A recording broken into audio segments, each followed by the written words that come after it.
ನಮಸ್ಕಾರ. ಭರವಸೆ ಯೂಟ್ಯೂಬ್ ಚಾನಲ್ಗೆ ಸ್ವಾಗತ. ಭರವಸೆ ಕೇವಲ ಚಾನಲ್ ಅಲ್ಲ, ಬದುಕು ಬದಲಾಗೋದಕ್ಕೆ ತೆರೆದ ಬಾಗಿಲು. ವಯಸ್ಸಾದ ಗಂಡ ಹೆಂಡತಿ ಮನೆಯಲ್ಲಿದ್ದಾಗ ಇಬ್ಬರೇ ಇರ್ತಾರೆ, ಮಕ್ಕಳೆಲ್ಲ ಬೇರೆ ಬೇರೆ ಕಡೆಗಿರ್ತಾರೆ. ಆ ಇಬ್ಬರೇ ಇದ್ದಂತಹ ಸಂದರ್ಭದಲ್ಲಿ ಅವರು ಹೇಗಿರಬೇಕು ನೋಡಿ. ನಗ್ತಾ ಇದ್ದೀರಿ ನೀವೆಲ್ಲ, ಯಾಕೆಂದರೆ ನಮ್ಮ ವೀಕ್ಷಕರಲ್ಲಿ ಬಹಳಷ್ಟು ಜನ ವಯಸ್ಸಾದವರಿದ್ದೀರಿ. ಅದರಲ್ಲೂ ಬಹುತೇಕರು ಗಂಡ ಹೆಂಡತಿ ಇಬ್ಬರೇ ಇರ್ತಾ ಇದ್ದೀರಿ. ಮತ್ತು ಆ ಇಬ್ಬರೇ ಇರುವ ಗಂಡ ಹೆಂಡತಿ ಕೂಡ ಎಷ್ಟೋ ಸಂದರ್ಭದಲ್ಲಿ ಪರಸ್ಪರರಲ್ಲಿ ಒಂದು ವಾದವಿವಾದ, ಕಿರಿಕಿರಿ, ಜಗಳ, ಮನಸ್ತಾಪ, ದೂಷಣೆ ಇವೆಲ್ಲ ಬರ್ತಾ ಇರುತ್ತೆ. ಹಾಗಾದರೆ ನಿವೃತ್ತಿಯ ಈ ಇಳಿ ವಯಸ್ಸಿನಲ್ಲಿ ದಂಪತಿಗಳು ಹೇಗಿರಬೇಕು?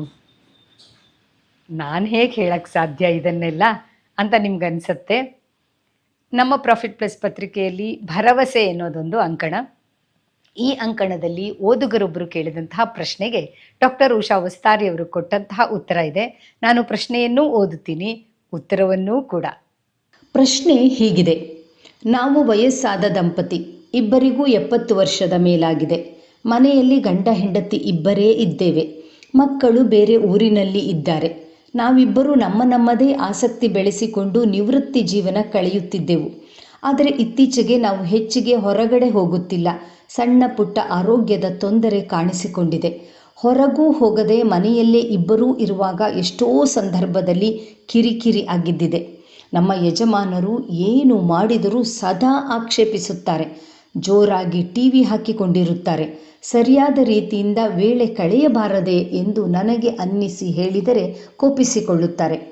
ಕೋಪ ತಾಪಗಳಿಂದ ಮನಸ್ಸಿಗೂ ಬೇಸರ. ನನಗೇನಾದರೂ ಖಿನ್ನತೆ ಆವರಿಸಿಬಿಟ್ಟರೆ ಎನ್ನುವ ಭಯವೂ ಆಗಿದೆ. ಏನು ಮಾಡಲಿ?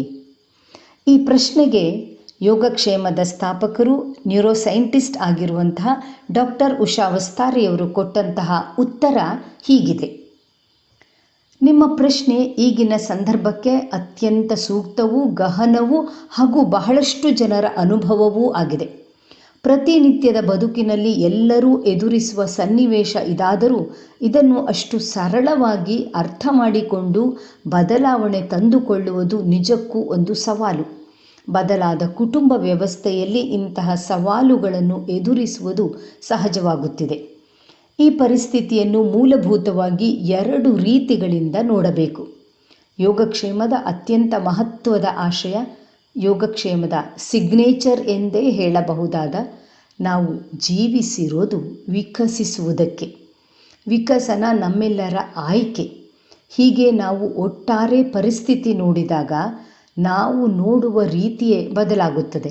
ಅಂದರೆ ನಾವು ಕೇವಲ ಜೀವಿಸಬೇಕಾ, ವಿಕಸಿಸುವುದು ನಮ್ಮ ಆಯ್ಕೆ ಆಗಬೇಕಾ?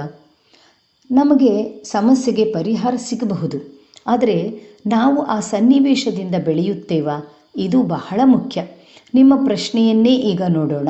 ನೀವು ಮೇಲಿನ ಪರಿಹಾರ ಬಯಸುವುದಾದರೆ ನಿಮ್ಮೆದುರು ಹಲವು ಆಯ್ಕೆ ಇದೆ. ಬೇರೆ ರೂಮಿನಲ್ಲಿ ಹೋಗಿ ಬಾಗಿಲು ಹಾಕಿಕೊಳ್ಳುವುದು, ಹೊರಗಡೆಗೆ ಅಂದರೆ ವಾಕಿಂಗ್ ಹೋಗಬಹುದು, ಶಿಸ್ತಿನ ದಿನಚರಿ ನೀವು ರೂಢಿಸಿಕೊಳ್ಳಬಹುದು, ಸಿಟ್ಟು ಬರುತ್ತಿದ್ದರೆ ಹೇಗೋ ನಿಯಂತ್ರಿಸಿಕೊಳ್ಳಬಹುದು. ಖಂಡಿತ ಗೊತ್ತು, ನೀವು ಇದೆಲ್ಲವನ್ನು ಮಾಡಿಯೇ ಇರುತ್ತೀರಿ. ನಿಮ್ಮ ಪ್ರಯತ್ನವನ್ನೆಲ್ಲ ಮಾಡಿದ ನಂತರವೂ ನಿಮ್ಮೊಳಗೆ ಇರುವ ಅಸಹನೆ, ಕಿರಿಕಿರಿ, ಬೇಸರಕ್ಕೆ ಉತ್ತರ ಬೇಕಾಗಿದೆ. ಕೇವಲ ಮೇಲ್ಮೇಲಿನ ಪರಿಹಾರ ಸಾಕಾಗುವುದಿಲ್ಲ. ಈಗ ಇಡೀ ಪರಿಸ್ಥಿತಿಯನ್ನು ನಾವು ಬೇರೆಯದೇ ನೆಲೆಯಿಂದ ನೋಡೋಣ. ಈ ಪರಿಸ್ಥಿತಿ ನಮ್ಮನ್ನು ವಿಕಸನದೆಡೆಗೆ ಹೇಗೆ ಕರೆದೊಯ್ಯಬಹುದು ಎನ್ನುವುದನ್ನು ಅರಿಯೋಣ. ನೀವೇ ಹೇಳಿರುವಂತೆ ವಯಸ್ಸಾದ ದಂಪತಿಗಳು, ನಿಮ್ಮ ಮದುವೆಯಾದ ತಾರುಣ್ಯದ ದಿನಗಳನ್ನು ನೆನಪಿಸಿಕೊಳ್ಳಿ.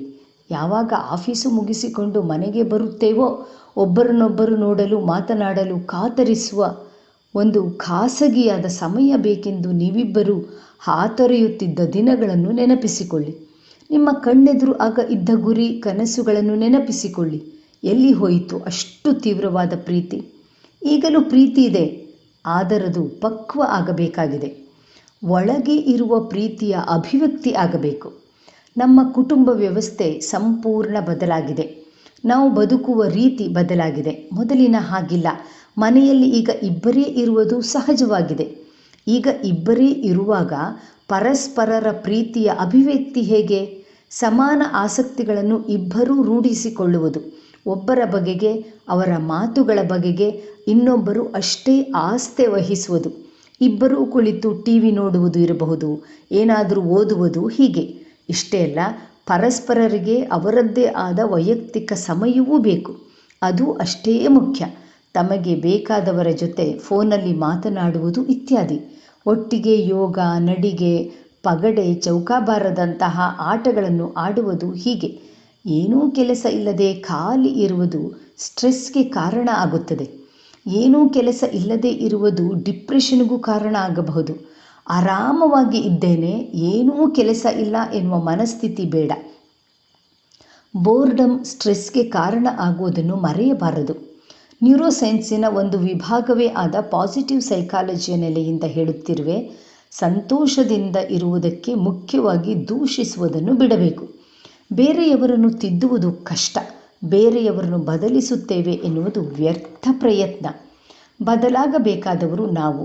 ನಿಮ್ಮ ಮನೆಯವರು ಬದಲಾಗಬೇಕು ಎಂದು ಬಯಸುತ್ತಾ ದಿನಗಳನ್ನು ಕಳೆಯುವ ಬದಲು ನೀವು ಹೇಗೆ ಬದಲಾಗಬಹುದು ಎನ್ನುವುದನ್ನು ಯೋಚಿಸಿ.